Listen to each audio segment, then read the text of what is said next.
നല്ല വരവാ മുതലാളി. 4-5 വള്ളവും കൂടി അങ്ങ് വാങ്ങിച്ചിടാമായിരുന്നു. മാറി നിൽക്കണല്ലോ, വള്ളത്തിൽ തൊട്ടുപോകരുതായിരുന്നു. എന്താണ് പ്രശ്നം? ഞങ്ങൾക്ക് അന്തസ്സായിട്ട് കൂലി എന്നിട്ട് മതി കച്ചവടമൊക്കെ. അത് പറയാൻ നീ ആരാ? തൊഴിലാളി. രാവെന്നോ പകലെന്നോ ഇല്ലാതെ മഴയത്തും വെയിലത്തും വഞ്ചി തുഴഞ്ഞ് മീനുമായി കരക്കെടുക്കുമ്പോ മീൻ മുഴുവൻ നിങ്ങളുടെ അതിന് നടപ്പില്ല. അവിടെ എന്താണ് പ്രശ്നം? അന്തസ്സായിട്ട് കൂലി കൊടുത്തിട്ട് മതി ഇന്ന് കച്ചവടമൊക്കെ. ഓഹോ, എന്നാ പിന്നെ അന്തസ്സായിട്ട് കൂലി കൊടുത്തിട്ട് തന്നെ കച്ചവടം ഉറപ്പിക്കാം. പിടിച്ച് കെട്ടണം അവനെ. എന്താ മേതുട്ടി? നമ്മുടെ ശ്രീധരന്റെ കടപ്പുറത്ത് തെങ്ങ കെട്ടിയിട്ട് അടിക്കുന്നു. എന്തിന്? കൂലി കൂട്ടിട്ട് വെച്ചേ.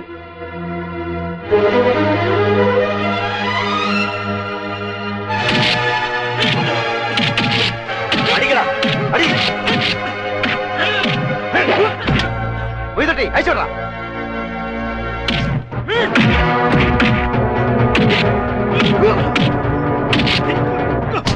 അരിഞ്ഞ് കടലിൽ തള്ളാ.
കൂലി കൂട്ടി ചോദിച്ചാൽ തല്ലി ഒതുക്കാൻ ആ ഭാവമെങ്കിൽ ഇനി നിങ്ങളുടെ ഒരു വെള്ളം ഈ കടലിറങ്ങത്തില്ല.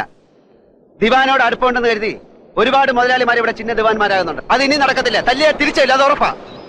ഉർമീസിന്റെ അപ്പച്ചനായതുകൊണ്ടാ ഇപ്പൊ നിങ്ങളെ വെറുതെ വിടുന്നത്. അല്ലെങ്കിൽ ഇതുപോലെ കെട്ടിയിട്ട് തല്ലിയാനെ. അടിക്കുന്നവൻ അടി കൊള്ളുന്നവന്റെ വേദന അറിഞ്ഞിരിക്കുന്നതല്ല.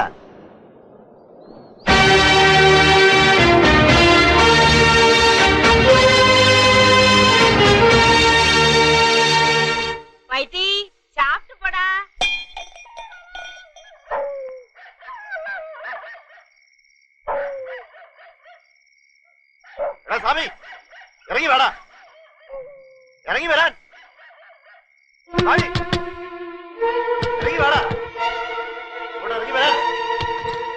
ശിവസ്വാമി ഇറങ്ങി വേടാ, ഇവിടെ ഇറങ്ങി വരാൻ.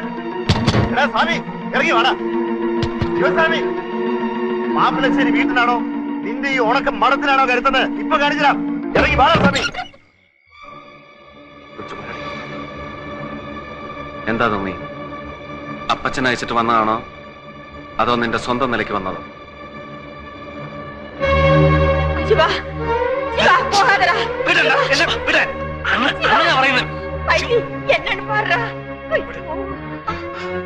കൊച്ചുമോലാളി ഇതോടെ അതാ ഉർമീശ എനിക്ക് പറയാനുള്ളത്. താൻ ഇതിൽ ഇടപെടണ്ട. നമുക്ക് തല്ലി തന്നെ തീരുമാനം ഉണ്ടാക്കാം. ഇങ്ങനെ സംഘം ചേർന്ന് വടിവാളുമായി വരുമെന്ന് അറിഞ്ഞുകൊണ്ടാ ഞാൻ എല്ലാം ചെയ്തത്. അണ്ണാകത്ത് പോ. ഞാനാ പറയുന്നത്. പട്ടികളെ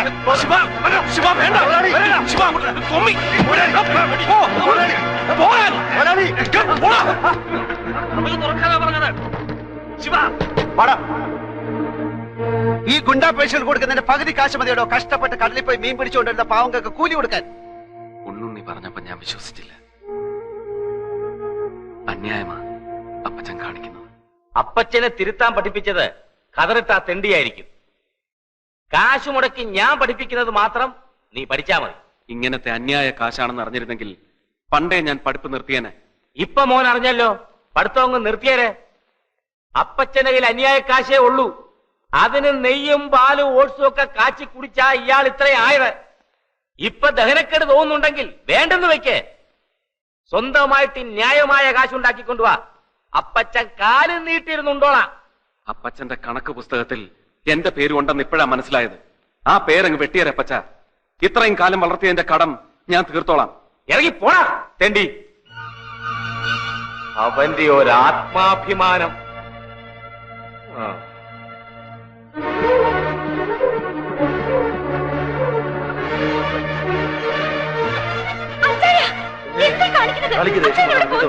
എന്ന് വെച്ച് കുഞ്ഞിങ്ങനെയൊന്നും കാണിക്കരുത്. ഓട്ടടി ഓട്ടിയെത്തി വരെ പോയിട്ട് കറങ്ങിയടിച്ചെങ്കിൽ വരും. അല്ലാണ്ട് ഇവരൊക്കെ എവിടെ പോകാനാ? വായിക്കാനും എഴുതാനും ഒരു കസേരയും മേശയുണ്ട്. ആവശ്യത്തിന് വിളിച്ചു. അതാണല്ലോ മാപ്പിളശ്ശേരി തറവാട്ടിൽ ഇല്ലാത്തത്. സ്വസ്ഥമായിട്ട് ഇവിടെ കൂടാം. വീട്ടുകാർക്കൊരു ബുദ്ധിമുട്ടാവില്ലേ ശിവ? വീട്ടുകാർക്കല്ലെങ്കിലും ഞാനൊരു ബുദ്ധിമുട്ടാ. പോരാഞ്ഞിട്ട് നാട്ടുകാർക്ക് കൂടി ബുദ്ധിമുട്ടുണ്ടാക്കാനുള്ള ശ്രമത്തില. എന്നാലും ജ്യേഷ്ഠനോട് പറയേണ്ട ഒരു മര്യാദ. അങ്ങനത്തെ മര്യാദ ഒന്നും ഞാനിവിടെ കാണിക്കാറില്ല. താഴെ ഗായത്രി മന്ത്രവും ഇവിടെ സ്വാതന്ത്ര്യ മന്ത്രവും. താനിരിക്കേ, അടുക്കളയിൽ ദോശയോ ഇഡ്ഡലിയോ എന്തെങ്കിലും ഉണ്ടോ എന്ന് നോക്കിയിട്ട് വരാം.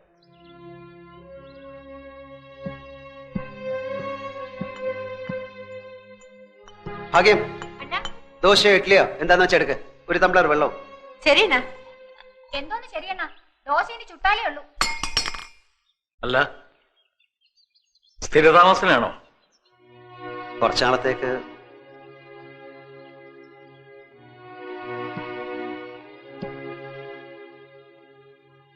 നിനക്കറിയാമോ, സംഗീതം ദാനം ചെയ്യുന്ന മഠമാണിത്, ത്യാഗരാജ മഠം. ഇപ്പൊ പാട്ട് പഠിപ്പിക്കാൻ കുട്ടികളുടെ കാശ് വാങ്ങിക്കണത് നിവൃത്തികേട് കൊണ്ടാണ്. പിന്നെയുള്ള ആകെ വരുമാനം കുറച്ച് പാട്ടതല്ല. എന്താ നിന്റെ ഉദ്ദേശം? ഇന്നലെ വഴിപാടുമായിട്ട് വെട്ടാൻ ആളുകൾ വരുന്നു. ഇപ്പൊ തരകമലയുടെ മോനെ മോളിൽ കയറി താമസിപ്പിച്ചിരിക്കുന്നു. എന്തിനു വേണ്ടിയാ ഇതൊക്കെ? നമ്മുടെ അമ്മയ്ക്ക് വേണ്ടിയോ അതോ കെട്ടിക്കാൻ പ്രായമായ പെങ്ങൾക്ക് വേണ്ടിയോ? ഈ ചോദ്യങ്ങൾക്കൊന്നും ഉത്തരം എന്റെ കയ്യിലില്ല. ഉർമീസ് ഇപ്പൊ ഇവിടെ താമസിക്കുന്നു. അയാൾക്ക് വേണ്ടതെല്ലാം എനിക്ക് ചെയ്തു കൊടുത്തേ പറ്റൂ. ഇങ്ങനെ ഓരോരുത്തരും അവരവരുടെ തോന്നിവാസത്തിന് തീരുമാനങ്ങൾ എടുത്തു തുടങ്ങിയാൽ അതിന്റെയൊക്കെ പ്രത്യാഘാതങ്ങൾ അനുഭവിക്കുന്നത് ഈ പ്രസ്ഥാനമായിരിക്കും. ശിവസുബ്രഹ്മണ്യം കാണിച്ചത് അച്ചടക്കമില്ലായ്മയാണ്. ഈ ശ്രീധരനെ ന്യായമായ കൂലി ചോദിച്ചതിന് തെങ്ങിൽ കെട്ടിയിട്ട് അടിക്കുമ്പോൾ അത് കണ്ടുകൊണ്ട് നിൽക്കാൻ പറ്റില്ല മേനോൻ സാർ. അത് അച്ചടക്കമില്ലായ്മ ആണെങ്കിൽ അച്ചടക്കമില്ലായ്മ തന്നെ. ശ്രീധരനെ തല്ലിയത് അന്യായമാണ്. പക്ഷേ തരകൻ മുതലാളിയോട് സമാധാനപരമായി സംസാരിച്ച് ഒരു തീരുമാനം എടുക്കേണ്ടതായിരുന്നു. സമാധാനപരമായി സംസാരിച്ചു. തല്ലി സംസാരിക്കുന്നവരോട് തല്ലി തന്നെ സംസാരിക്കണം. മുതലാളിമാരുടെ അടിമകളല്ല തൊഴിലാളികൾ. തൊഴിലാളിയും മുതലാളിയും ഇതൊരു സോഷ്യലിസ്റ്റ് ചിന്താഗതിയാണ്. അതെ, സോഷ്യലിസ്റ്റ് ചിന്താഗതി തന്നെയാണ്. എനിക്ക് മാത്രമല്ല, ഇവിടെ ഇരിക്കുന്ന പലർക്കും ഇതേ ചിന്താഗതിയാണ്. പ്രാദേശിക അക്രമങ്ങൾക്ക് നേരെ സമാധാനത്തിന്റെ പേരിൽ കണ്ണടച്ചിരിക്കാൻ ഇനി പറ്റില്ല. ദേശീയ നേതൃത്വം അനുശാസിക്കുന്ന നയത്തിനെതിരെ ശബ്ദിക്കുന്നവർക്ക് ഈ പ്രസ്ഥാനത്തിൽ സ്ഥാനമില്ല. വേണ്ട, കൂടിയിരുന്നുള്ള ഈ അടക്കം പറച്ചിലിനോട് ഞങ്ങൾക്ക് യാതൊരു താല്പര്യമില്ല. പ്രതികരണ ശേഷിയുള്ള ഒരു പ്രസ്ഥാനം ഉണ്ടാക്കാൻ കഴിയുമെന്ന് ഞങ്ങളൊന്ന് നോക്കട്ടെ. ശിവസുബ്രഹ്മണ്യം, ക്ഷമിക്കണം സാർ. രണ്ടാശയങ്ങളുമായി ഒരു പ്രസ്ഥാനത്തിന് മുന്നോട്ട് പോകാൻ ബുദ്ധിമുട്ടാണെന്നുള്ള കാര്യം സാറിനെ ഞാൻ പറഞ്ഞ് മനസ്സിലാക്കേണ്ട ആവശ്യമില്ലല്ലോ. വരട്ടെ.